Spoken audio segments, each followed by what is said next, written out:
Hello students, welcome to Edusonic. তো আমাদের কথা মতো আমরা নিট 2022-এর প্রিপারেশন আজকে থেকে শুরু করছি। তো ফিজিক্সের প্রিপারেশন শুরু করার আগে আমাদের ফিজিক্স সম্পর্কে একটা জেনারেল কনসেপ্ট নেওয়া দরকার, যে what is physics, physics actually কী। ফিজিক্স হচ্ছে অ্যাকচুয়ালি যে আমরা একটাকে বলছি ফিজিক্স, একটা সাবজেক্টকে বলছি কেমিস্ট্রি, একটা সাবজেক্টকে বলছি ম্যাথামেটিক্স।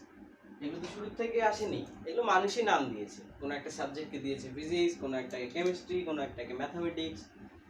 তো ফিজিক্স হচ্ছে এমন একটা সাবজেক্ট যেখানে তুমি প্রত্যেকটা ঘটনার উত্তর পাবে, বা সেই ঘটনাটা কেন হলো তার কারণ পাবে, ঠিক আছে? এবং এই কারণ যে ব্যাখ্যা করব আমরা, সেই কারণ ব্যাখ্যা করতে গিয়ে আমাদের একটা নতুন ভাষা শিখতে হবে। সেই নতুন ভাষাটা আমরা অলরেডি আগের থেকেই জানি, সেই নতুন ভাষাটা কিন্তু সেইভাবে আমরা ফিল করি না ভাষাটা। আমরা জাস্ট পরীক্ষার জন্য সেই ভাষাটার সঙ্গে আর কি ডিল করি। সেই ভাষাটা আর কিছুই না, সেই ভাষাটা হচ্ছে ম্যাথামেটিক্স। সেই ভাষাটা হচ্ছে কি ম্যাথামেটিক্স। তার মানে আমি যদি বলি যে ফিজিক্সকে ভালো মতো যদি বুঝতে হয় তাহলে দুটো জিনিস দরকার। একটা হচ্ছে ফিল, অনুভব, 2 নম্বর হচ্ছে ম্যাথামেটিক্যাল নলেজ। মানে ম্যাথামেটিক্সের জ্ঞান থাকতে হবে, শুধু জ্ঞান থাকলেই হবে না, তার সঙ্গে ফিলও থাকতে হবে। যেই ঘটনাটা হলো সেই ঘটনার সঙ্গে তুমি নিজেকে মেলাতে পারছো কি পারছো না, সেই ব্যাপারটাও কিন্তু খুবই গুরুত্বপূর্ণ ব্যাপার। তাই এই দুটো জিনিসের কম্বিনেশন যদি খুব ভালো করে করতে পারো তাহলে তোমার ফিজিক্সে কোনো সমস্যা হবে না, শুধু নিটের জন্য না, পরবর্তীকালেও কোনো সমস্যা হবে না, ঠিক আছে?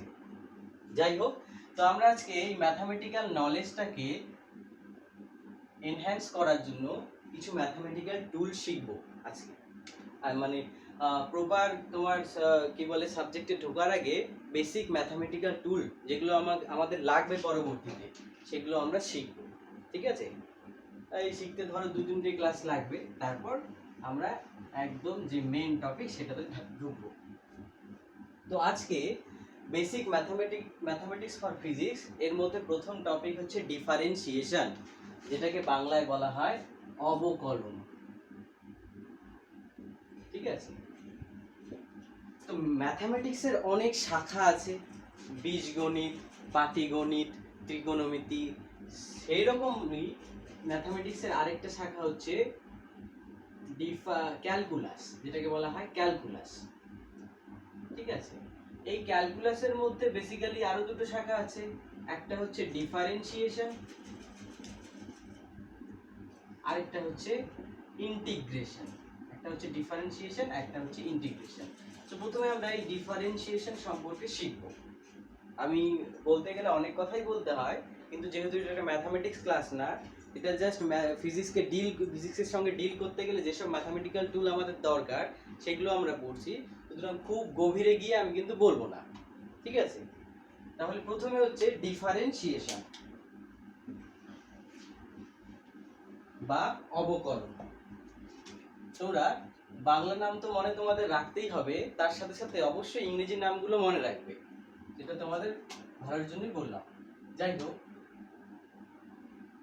সো ডিফারেন্সিয়েশন বা অবকলন। ডিফারেন্সিয়েশন বা অবকলন, এতে যাওয়ার আগে আরো কিছু কথা বলা দরকার, যে চলরাশি কি, চলরাশি এবং ধ্রুবক রাশি এদের সম্পর্কে ধারণা থাকতে হবে।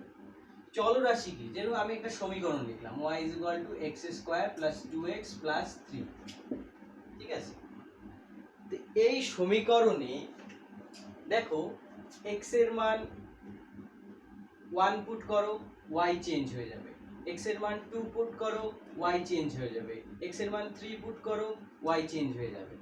অর্থাৎ x এর মানও পরিবর্তন হচ্ছে এবং তার সাথে সাথে y ও পরিবর্তন হচ্ছে। অর্থাৎ একটার মান পরিবর্তনের সঙ্গে সঙ্গে আরেকটার মানও পরিবর্তন হচ্ছে। অর্থাৎ যেসব রাশিগুলি পরিবর্তনশীল, অর্থাৎ কোনো একটা মানের জন্য এক্স এর কোনো একটা মানের জন্য ওয়াই একটা মান দিচ্ছে, তাহলে এক্স আর ওয়াই কিন্তু চলরাশি, অর্থাৎ এরা এভাবে মনে রাখতে চলছে যে এক্স চেঞ্জ হলে ওয়াই চেঞ্জ হয়ে যাচ্ছে, ঠিক আছে। কিন্তু এই তিনের কথা ভাবো, এই তিনের কথা ভাবো, এক্স ওয়াই এর মান যাই হোক না কেন, 1 থেকে 1 লাখের মধ্যে যাই হোক না কেন, বা তুমি যত খুশি বলো, 3 তো অলওয়েজ 3ই থাকবে, 3 কিন্তু কখনোই 4 হবে না। তাহলে এখানে এক্স স্কয়ার চেঞ্জ হচ্ছে, 2x চেঞ্জ হচ্ছে, কিন্তু 3 কিন্তু 3 থাকছে, ঠিক আছে। তার মানে কি, তার মানে যে স্থির থাকছে তাকে বলা হচ্ছে ধ্রুবক, যে স্থির থাকছে তাকে কি বলা হচ্ছে ধ্রুবক, বা ইংরেজিতে বলা হয় কনস্ট্যান্ট। যেমন ধ্রুব তারা, ধ্রুব তারার দিক একটা নির্দিষ্ট, সেই জন্যই ওকে বলা হয় ধ্রুব তারা, ঠিক আছে। তার মানে যাদের মান, ঠিক আছে, যাদের মান পরিবর্তন হচ্ছে তারা হচ্ছে তোমার চলরাশি, আর যাদের মান ফিক্স তারা হচ্ছে ধ্রুবক রাশি, ঠিক আছে। আশা করি এতটুকু বুঝলে। ওকে, পরবর্তী ধাপে যাওয়া যাক। নেক্সট কি, নেক্সট হচ্ছে স্লোপ বা প্রবণতা। স্লোপ বা প্রবণতা, আশা করি ক্লাস 10-এ তোমরা স্লোপ বা প্রবণতা সম্পর্কে মনে হয় কিছু জানো না, যাই হোক। তো একটা গ্রাফ আছে, তার এক্স অ্যাক্সিস এটা, তার ওয়াই অ্যাক্সিস এটা, এক্স অ্যাক্সিস ওয়াই অ্যাক্সিস। তো এই গ্রাফের মধ্যে এরকম একটা কি বলে এটাকে কার্ভ আছে, ঠিক আছে। তো এই কার্ভের নতি বা প্রবণতা বলতে আমরা কি বুঝি? এই কার্ভের নতি বা প্রবণতা বলতে কথাটা ভুল। এই কার্ভের অমুক পয়েন্টের নতি বা প্রবণতা, সেই পয়েন্টটা ধরো তুমি এ, তাহলে কেউ আমাকে বললো যে এ পয়েন্টের নতি বা প্রবণতা কি, তাহলে এ পয়েন্টের নতি বা প্রবণতা বলতে বোঝায় যে এ পয়েন্টের উপর স্পর্শক টানো। তাহলে এ পয়েন্টের উপর যদি স্পর্শক টানি তাহলে স্পর্শকটা এরকম হবে। সেই স্পর্শক পজিটিভ এক্স অ্যাক্সিসের সঙ্গে যে কোণ করছে, এখানে থিটা কোণ করছে, ধরে নাও থিটা কোণ করছে, তাহলে এ বিন্দুতে যে স্পর্শকটা টানলে সেই স্পর্শকটা এক্স অ্যাক্সিসের সঙ্গে যে কোণটা করছে তার ট্যানকে, অর্থাৎ তার ট্যানজেন্টকে বলা হয় স্লোপ, ঠিক আছে, বা নতি। স্লোপ বা নতি কাকে বলা হয়, যে ও এ পয়েন্টে তুমি স্পর্শক টানলে সেই স্পর্শকটা এক্স অ্যাক্সিসের সঙ্গে থিটা কোণ করলো, তার ট্যানজেন্টকে বলা হবে স্লোপ বা নতি। বোঝা গেল? আচ্ছা,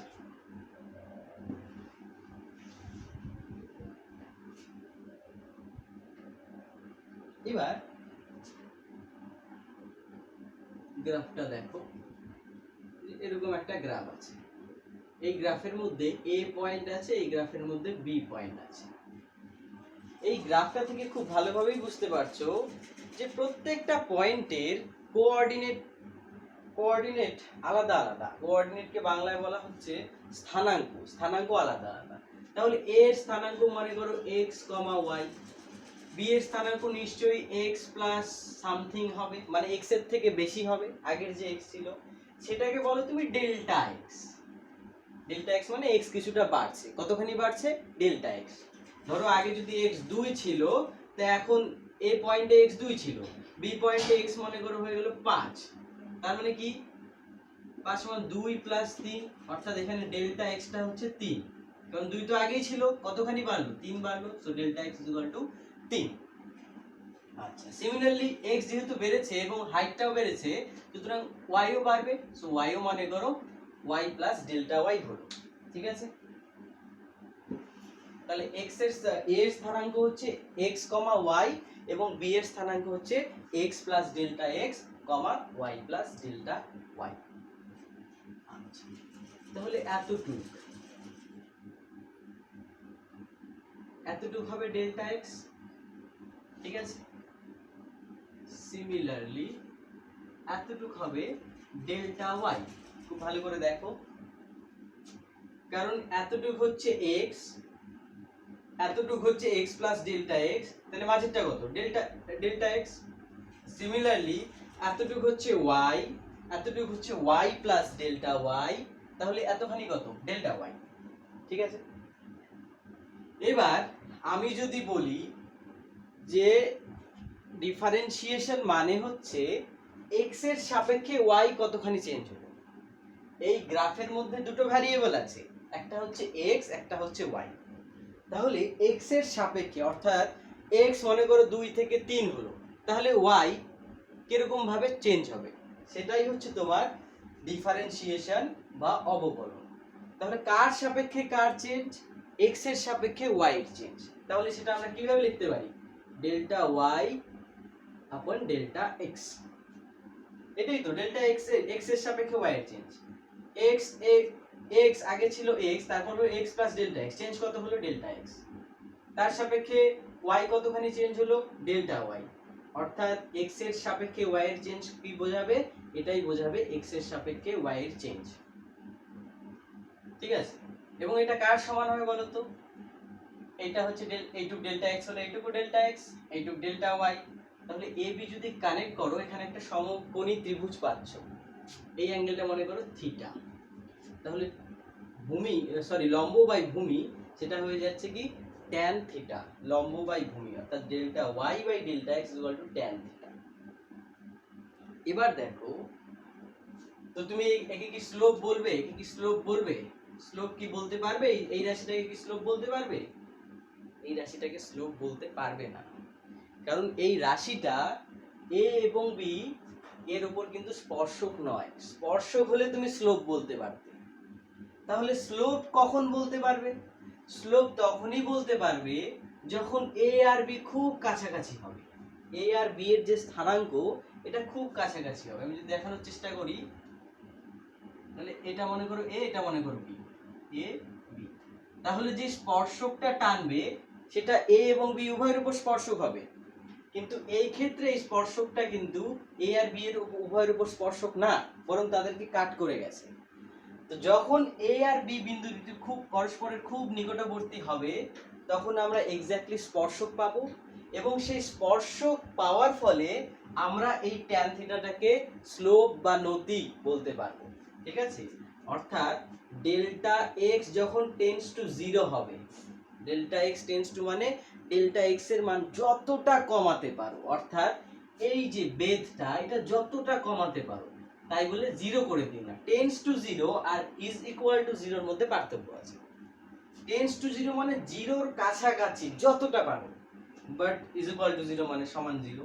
তাই এটা যত যত যত ছোট হবে তত স্পর্শকটা এ পারফেক্ট হবে, এবং স্পর্শকটা তত পারফেক্ট হওয়ার ফলে তুমি dy dx is equal to tan theta লিখতে পারবে।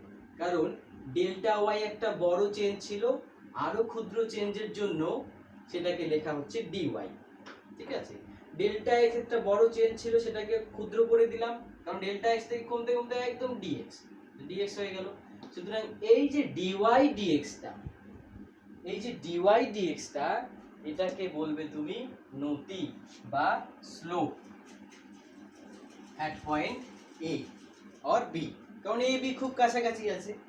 ঠিক আছে, তাহলে ফিজিক্যাল মিনিং কি, তাৎপর্য কি dy dx? যে x এর সাপেক্ষে y এর চেঞ্জের হারই বোঝায় dy dx। x এর সাপেক্ষে y এর চেঞ্জের হারই বোঝায় dy dx।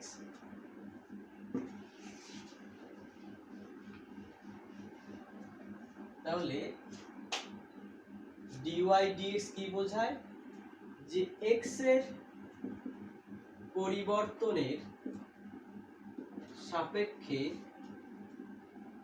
y এর পরিবর্তনের হার, এটাই বোঝায় dy dx।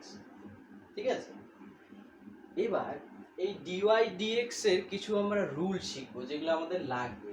ঠিক আছে, আবারও বলছি যে এই যে তোমাকে যেভাবে বললাম এত শর্টে এত সহজ জিনিস না, যাই হোক কাজ চালানোর মতো, অর্থাৎ ফিজিক্স পড়ার মতো যথেষ্ট আমি বলে দিলাম। ঠিক আছে, এবার সাম রুলস অর্থাৎ নিয়ম, রুলস অফ dy dx, কিছু নিয়ম আছে, মানে কিছু সূত্র আছে। সেই সূত্রগুলো আমরা একে একে দেখছি। সব সূত্র দেখা সম্ভব না, যেগুলো দরকার সেগুলো আমরা একে একে করছি। যেরকম suppose y is equal two আছে সাম কনস্ট্যান্ট, সাম কনস্ট্যান্ট, বলো এটাকে সি। তাহলে y সমান সমান ধ্রুবক, y এর মান ধ্রুবক, তাহলে dy dx is equal two কত হবে? ফিজিক্যালি ব্যাপারটা ভাবো। y সমান সমান ধরো 5, একটা ইকুয়েশন দিয়ে দিলাম y সমান সমান 5। এবার x সমান সমান 1 এও y সমান সমান 5, x সমান সমান 2 এও y সমান সমান 5, x সমান সমান 100 তেও y সমান সমান 5। অর্থাৎ x এর সঙ্গে y এর কোনো সম্পর্ক নাই, x এর মান যাই হোক না কেন y অলওয়েজ 5ই হবে। তার মানে কি এটা না যে x চেঞ্জের সাপেক্ষে y এর কোনো চেঞ্জ হয় না, y is equal to 5, x যাই হোক না কেন y তো 5ই থাকছে, তো y তো চেঞ্জ হচ্ছে না। আর dy dx কি বোঝাচ্ছে? x এর চেঞ্জের সাপেক্ষে y এর চেঞ্জ। তাহলে x যতই হোক না কেন y তো চেঞ্জ হচ্ছে না, চেঞ্জ হচ্ছে না মানে কি? 0, চেঞ্জ হচ্ছে না মানে 0, ঠিক আছে? তার মানে একটা ফর্মুলা শিখলাম, so d dx of some constant is equal to 0। তোমরা কিন্তু খাতায় অবশ্যই নোট করবে এই সব। এটা এক নম্বর ফর্মুলা, নোট করে নিবে, পজ করে নোট করে নিবে, ঠিক আছে? d dx of constant is equal to 0। Then second formula, second কি? d dx of x to the power n, ঠিক আছে? যেখানে n is a real number, বাস্তব সংখ্যা, n হচ্ছে রিয়েল নাম্বার। তাহলে কি হবে? এটার ফর্মুলা হচ্ছে এই যে যেটা পাওয়ার আছে, পাওয়ারটা সামনে আসলো, হলো, তারপর x to the power n minus 1, পাওয়ার 1 কমে গেল, পাওয়ারটা সামনে এসে গুণ হলো এবং একটা পাওয়ার কমে গেল। এটাই কিন্তু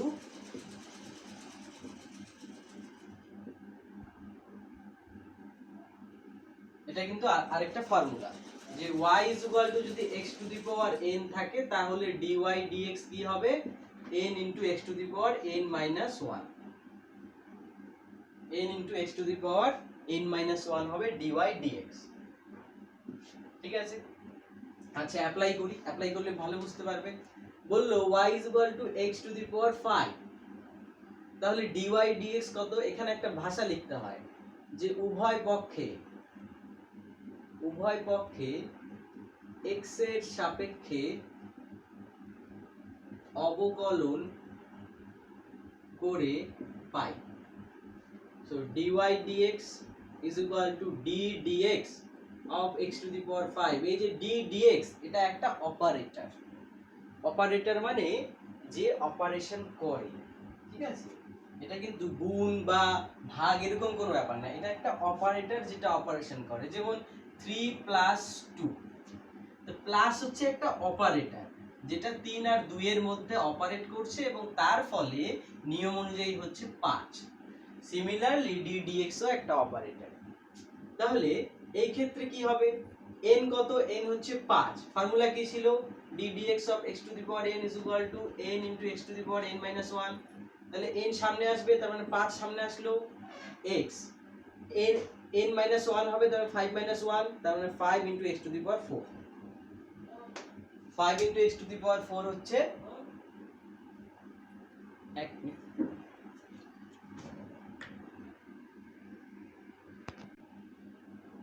তাহলে কি হচ্ছে?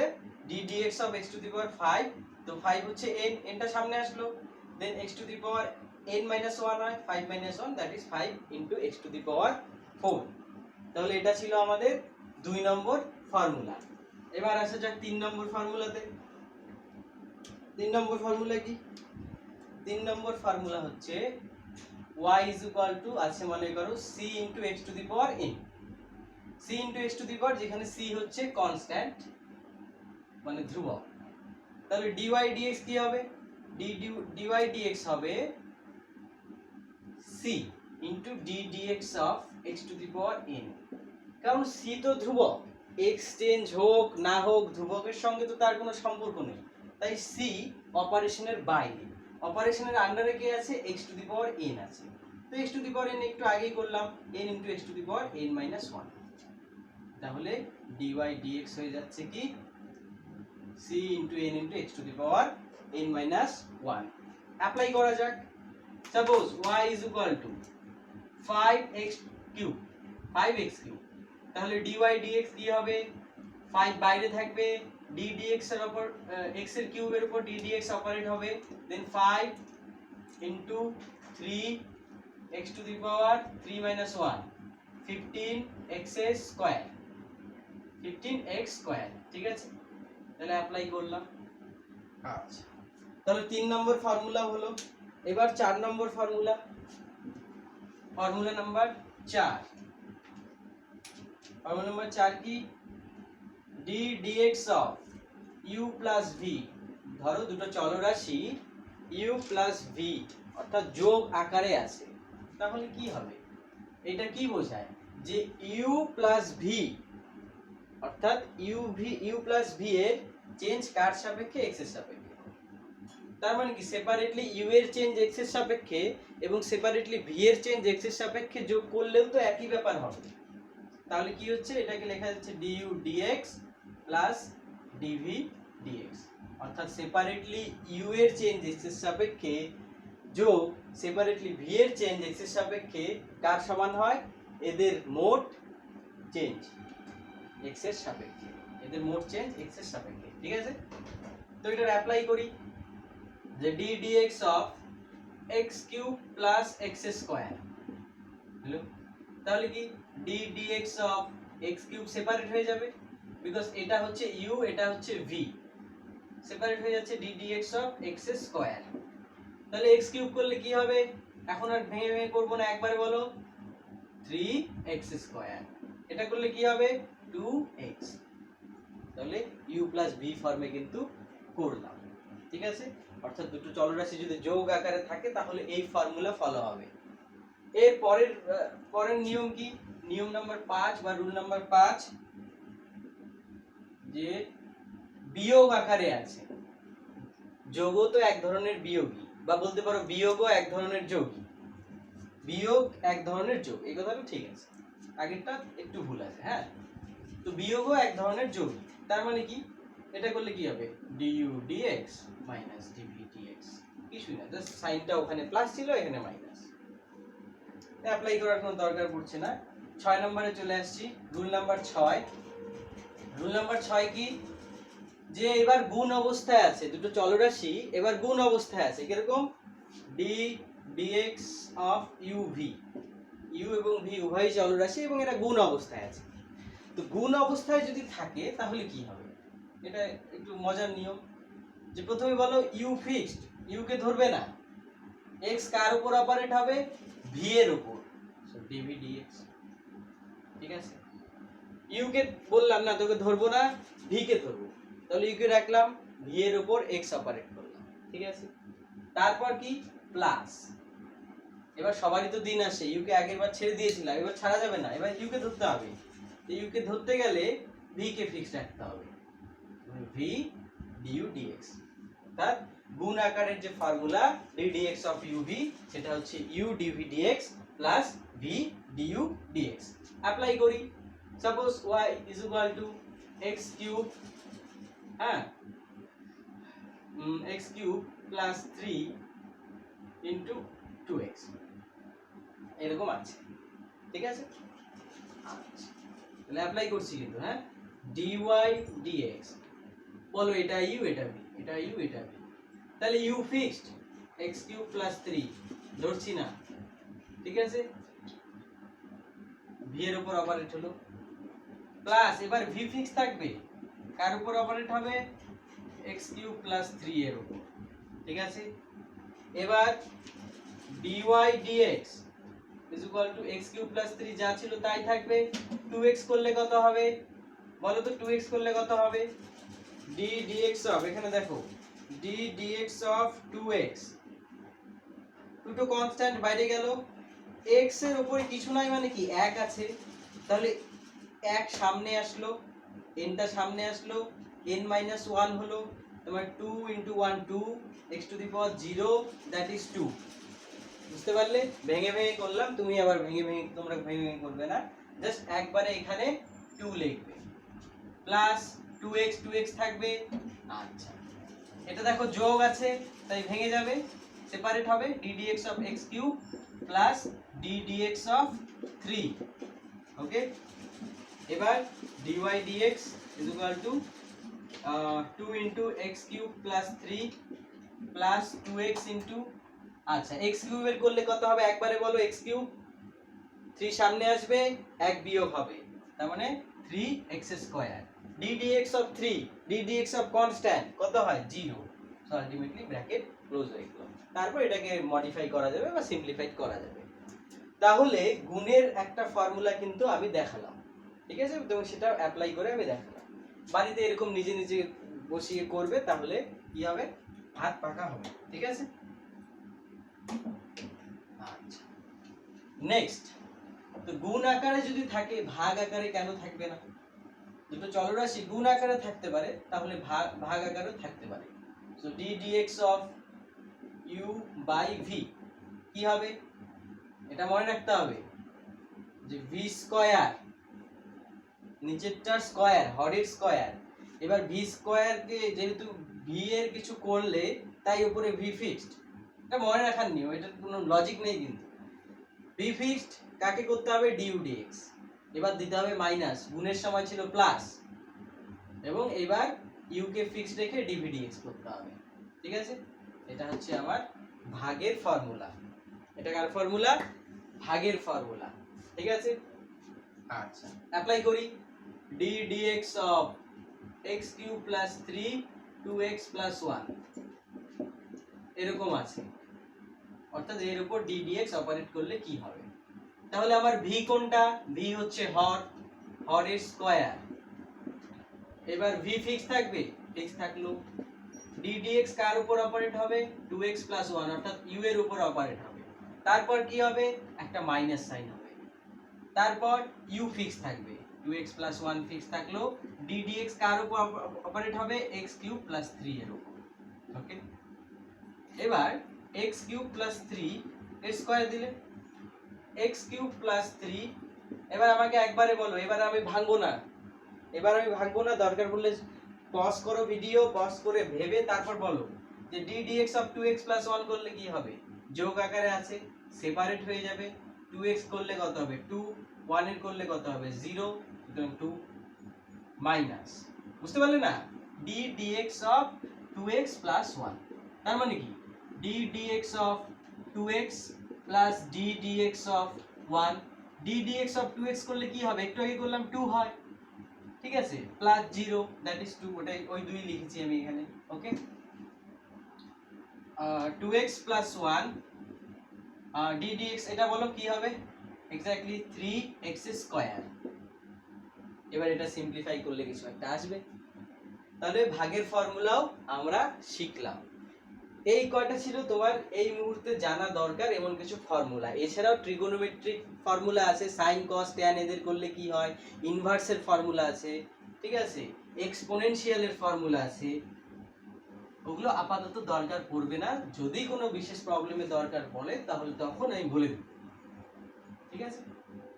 আচ্ছা, এবার আরেকটা জিনিস যেটাকে বলা হচ্ছে, সাপোজ এরকম আছে যে d dx of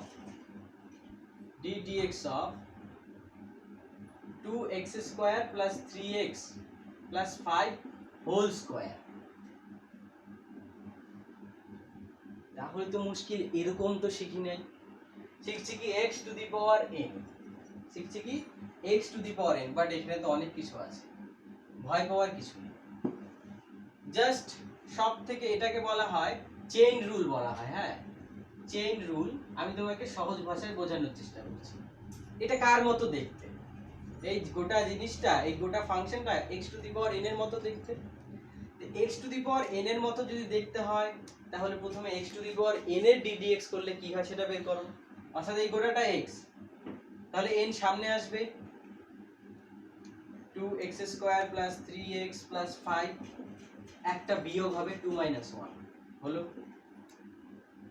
এবার ব্যাপারটা হচ্ছে যেটাকে আমি x ধরে x to the power n এর ফর্মুলায় ভাঙলাম সেটা তো অ্যাকচুয়ালি x না, সেটা তো অন্য একটা ফাংশন, তাহলে তারও চেঞ্জ থাকবে এবং সেই সেপারেটলি এর সঙ্গে গুণ হবে। অর্থাৎ দেখো যেটাকে x ধরেছিলাম তারও ddx করতে হবে এবং এর সঙ্গে গুণ করে দিতে হবে। বুঝতে পারলে?